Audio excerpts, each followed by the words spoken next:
Hey y'all, it's Ben with AWKWA, Arizona Windsurfing, Kiteboarding, and Wingfoiling Association. Well, it's been a full entire year of windsurf foiling or wind foiling for me. Which is better, windsurf foiling or wind foiling or wing foiling? I'm going to give you my thoughts based upon a year of doing both. All right, so first of all, let's start off with the pros of wind foiling.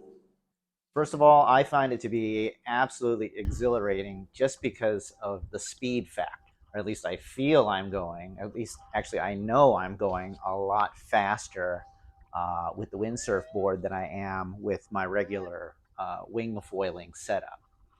Now, before you at me, I know that you can go fast with a wing. I'm talking about in our conditions here in the desert Southwest, inland lakes, very light, very shifty, very gusty when we do have wind. However, from the perspective of seeing my friends who are wind foiling fly past me when I'm winging, I can tell you that I feel like I'm in slow motion compared to them. So that just sort of feel, that sense of motion is something that I don't think I really get with winging. The second advantage of windsurf foiling, in my opinion, is that it's a lot easier to slog back upwind or back to your car when the wind just completely shuts off or dies. The fact of the matter is, if the wind completely shuts off and it's just glass surrounding you, both both activities are going to suck to try to get back, and you may be swimming or paddling.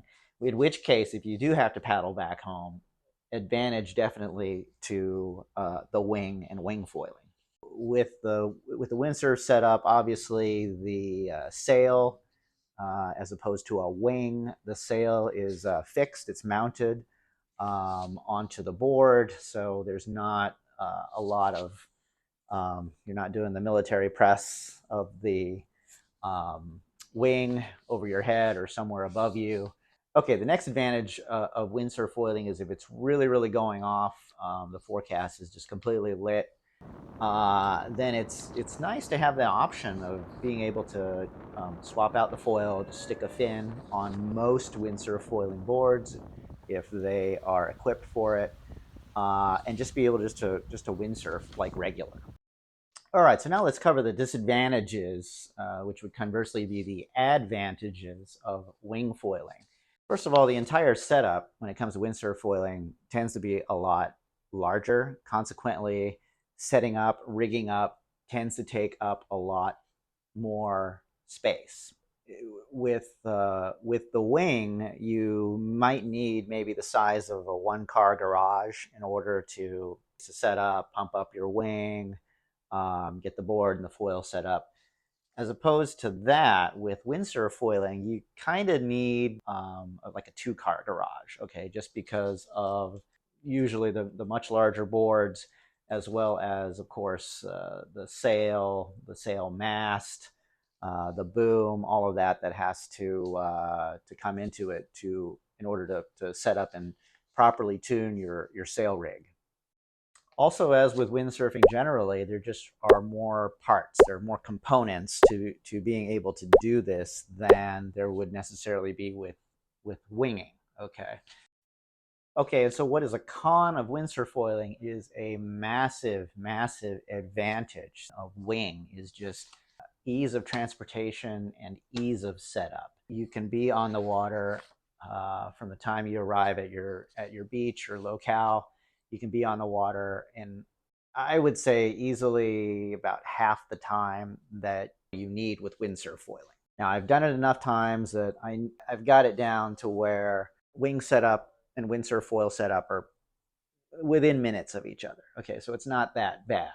Okay, so the next disadvantage of windsurf foiling, which is an advantage of winging, it's just plain flat out more physically demanding to windsurf foil than to wing. I'm now 52, but I'm in all right shape, but I find it to be very, very physically a session to be very physically taxing. Windsurf foiling, and I probably wouldn't even do it if it just wasn't so much fun. So between, you know, lugging everything down to the beach and launching it and then uphauling the sail, depending on how uh, proficient or experienced you are, you're probably, if you're a beginner or a novice like I am, you're probably falling in and uphauling the sail quite a bit, which in and of itself is consumes a lot of energy. Finally, in the cons column for windsurf foiling, I find learning maneuvers with windsurf foiling to be a lot more daunting or challenging than with the wing. But to me, basic things like uh, surface jibes or even on foil jibes with the wing tend to be a little bit less complicated. Not that it's easy, but it's a little bit less complicated and problematic than with windsurf foiling. Okay, so now that we've discussed in my mind what the pros and cons are of windsurf foiling, which one is for me, you might be asking yourself. Well, to my way of thinking, and again, this is just one person's opinion, you should windsurf foil if, first of all, you're in decent to very, very good physical shape. You know, you tend to have pretty good physical strength. Along those same lines, windsurf foiling could be for you if you come from a windsurfing background to begin with. So basically, in other words, if you come from a windsurfing background as it is, and you're just interested in foiling, you just want to get on foil. That's probably going to be your most direct way to being able to fly straight away, because you already have the necessary windsurf skills. It's just a question of now getting used to the foil. So in keeping with what I talked about earlier at the top of this video, you should think about windsurf foiling if you have the space, not only the space to store your board, your sails, sail rig components like the boom and the mast, all of those type things. Windsurf foiling is also an option if you have the ability or the space to be able to transport everything to your destination. On the other hand, if you have just a sedan or a compact car or a hatchback or something like that, where space is at a premium, then you should really, really think about winging.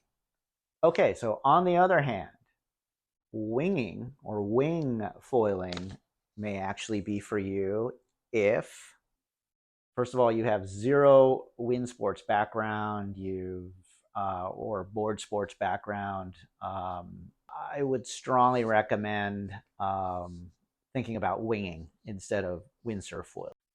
Secondly, you should consider winging if, you know, to be frank, you don't care about windsurfing. You just want to get on foil when the wind is up. You just want to be able to foil in the shortest amount of time possible, in the most convenient way possible. Then winging is definitely something you should consider.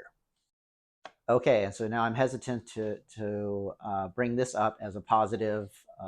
If you are older, if you're like me, you're not, you know, physically massive guy. You don't have a lot of strength or endurance. That definitely weighs in favor of winging as opposed to windsurf foiling. I'll just go ahead and flat out and say it. Females tend to be more drawn to the winging as opposed to the windsurfing or windsurf foiling. Not in all cases, and I am by no means saying that women cannot windsurf or cannot windsurf foil. In my experience, women, particularly who are brand new beginners to wind sports, tend to, in almost all cases, be more interested in learning and doing the wing as opposed to windsurfing. All right, folks, and that's my rundown of wing foiling versus windsurf foiling. I would love to know what you guys think. Am I all wet here? Am I completely wrong on my cons or my pros when it comes to each? I'd love to hear your experience and which you prefer and why. As always, I thank you so much for taking the time to watch. Again, this is Ben with AWKWA, and I'll see you in the next one. And as always, wishing you good winds and happy sailing.